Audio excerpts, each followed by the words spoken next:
Friends, இது வந்து 4வது வீடியோ. இதில் என்னவென்றால், அ மக்கள் இன்று கூட ஒரு அம்மா பேசினார்கள். என்ன பேசினார்கள் தெரியுமா?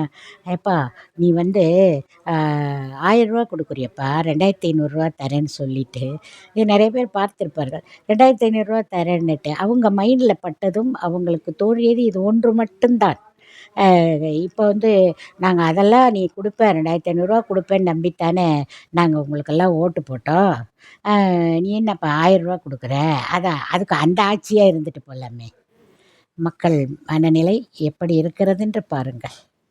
அது அதை பத்தி யோசிக்கவோ, சிந்திக்கவோ இந்த வந்த 10, 15 நாள்ல எவ்வளோ அவங்க வேலை செய்வாங்க, எவ்வளோ பெரட்ட முடியும், எவ்வளோ நாடு கடன் இதெல்லாம் அவங்களுக்கு அத பத்தி விலாவரியா சிந்திக்கிறதுக்கு அவங்களுக்கு மனநிலை இல்லை என்று நினைக்கிறேன். அவங்களுக்கு அவ்வளோதான் சிந்திக்கிறார்கள். என்ன செய்வது?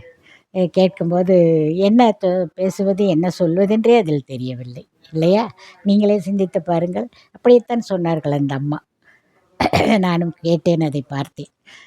அடுத்த வீடியோவில் சந்திப்போம்.